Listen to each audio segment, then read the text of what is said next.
Assalamualaikum warahmatullahi wabarakatuh.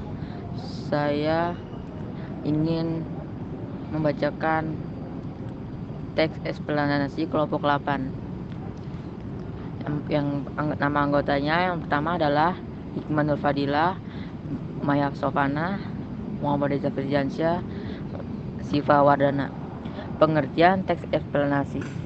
Teks eksplanasi adalah teks yang berisi tentang proses mengapa dan bagaimana kejadian dan alam, sosial, ilmu, pengetahuan, budaya, dan lainnya dapat terjadi. Struktur teks eksplanasi 1. Identifikasi fenomena penyataan umum.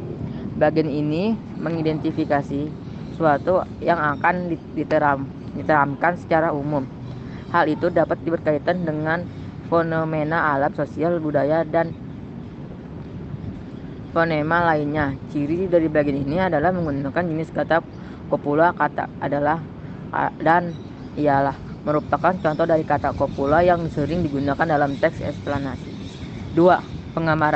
Penggambaran rangkaian kejadian atau urutan sebab akibat. Setelah mengetahui gambaran umum dari fonemena yang dibahas, bagian ini akan mencari proses kejadian yang relevan dengan fonemena yang diterangkan sebagai jawaban atas bagaimana atau mengapa. Bagian ini bisa terdiri dari beberapa paragraf terkait sebab akibat dari fenomena. 3.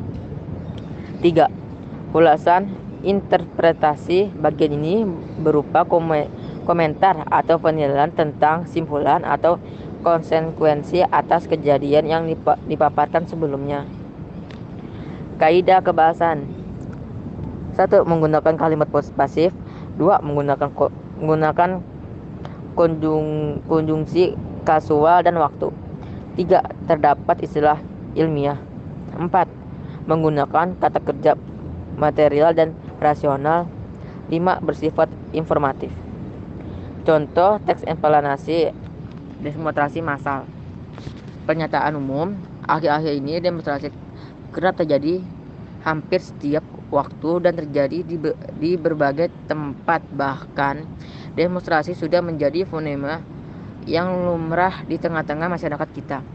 Menanggapi fenomena tersebut, seorang kepala daerah menyatakan bahwa penyebab demonstrasi yang anarkisme tidak hal lain adalah faktor laparnya masyarakat. Lantas ia mencontohkan rakyat Malaysia dan Brunei yang adem ayem. Lantaran kesejahteraan mereka terpenuhi, maka demonstrasi di negara-negara itu jarang terjadi. Urutan sebab akibat.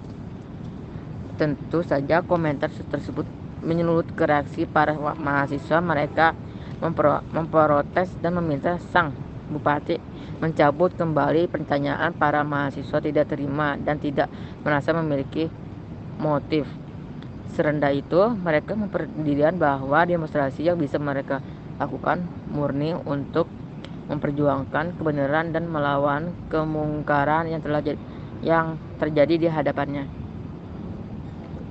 Personalannya kemudian, pendapat manakah yang benar, sang bupati atau pihak mahasiswa ataupun komponen-komponen masyarakat lainnya.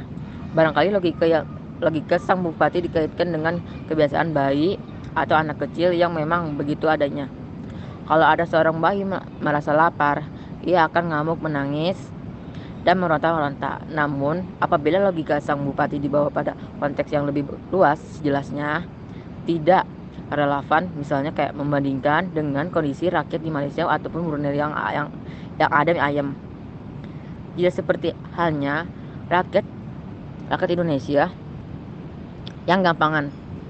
Demonstrasi massa tidak selalu disebabkan oleh urusan perut, bahkan banyak peristiwa yang sama sekali tidak didasari oleh motif itu.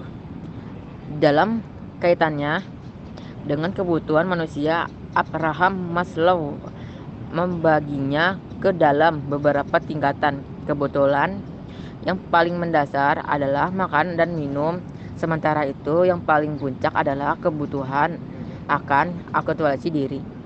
Namun demikian, pada umumnya demonstrasi massa justru lebih didasari oleh kebutuhan tingkatan lahir itu. Masyarakat berdemonstrasi karena membutuhkan pengakuan dari pemerintah maupun pihak-pihak lain agar hak-hak dan eksistensi mereka diakui, karena merasa dibiarkan haknya diingkari bahkan dinistakan. Kemudian mereka berusaha untuk menunjukkan jati dirinya dengan cara berdemonstrasi. Banyak fakta dapat membuktikannya. Demonstrasi massa pada awal reformasi di negara ini pada tahun 1997 sampai 1998 bukan dilakukan oleh rakyat miskin ataupun orang-orang lapar. Justru hal itu dilakukan oleh warga-warga dari kalangan menengah ke atas. Dalam hal ini adalah mahasiswa dan golongan intelektual, belum lagi kalau menunjuk kasus-kasus pembunuhan negeri dalam berbagai skala atau besar atau kecil.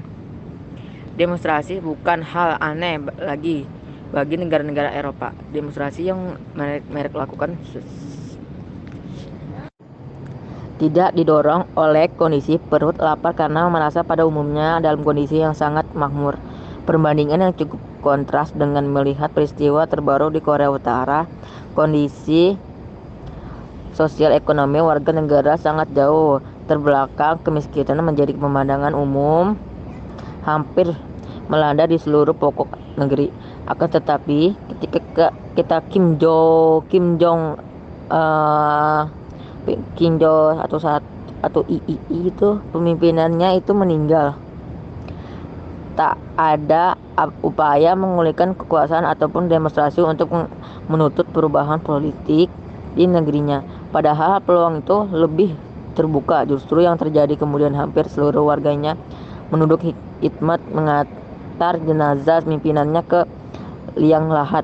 Demikian pula jika kita melihat kembali kondisi masyarakat negara tersebut, kemiskinan sangat akrab di pinggiran kota dan di sudut-sudut desa di berbagai pelosok. Akan tetapi mereka jarang melakukan demonstrasi, hanya satu dua peristiwa. Justru yang jauh lebih getol melakukan hal itu adalah warga yang tinggal pusat kota, yang secara umum mereka lebih makmur. Interpretasi dengan fakta semacam itu, nyatalah bahwa kemiskinan bukanlah penyebab utama untuk terjadinya gelombang demonstrasi. Akan tetapi fonema tersebut lebih disebabkan oleh kemampuan berpikir kritis dari warga masyarakat. Mereka tahu akan hak-haknya, mengerti pula bahwa di sekitarnya telah terjadi pelanggaran dan kewenangan. Mereka kemudian melakukan protes dan menyampaikan sejumlah tuntunan. Apabila faktor-faktor tidak ada di dalam diri mereka, apapun yang telah terjadi di sekitarnya, mereka akan seperti kerbau cocok hidung, mengungut-ungut dan berkata ya pada apapun tindakan dari pimpinan, meskipun penyimpang dan bahkan menzalimi mereka sendiri. Kaidah kebahasan 1. Menggunakan kondisi atau kuasalitas masyarakat berdemonstrasi karena membutuhkan pengakuan dari pemerintah atau pihak-pihak lain agar hak-hak dan eksistensi mereka diakui. 2. Menggunakan konjungsi kronologis karena merasa dibiarkan hak-haknya diingkari bahkan dinistakan. Kemudian mereka berusaha untuk menunjukkan jati dirinya dengan cara berdemonstrasi. 3. Menggunakan keterangan waktu. Demonstrasi masa pada awalnya revolusi di negara ini pada tahun 1997 sampai 1998 bukan dilakukan oleh rakyat miskin ataupun orang-orang lapar. 4.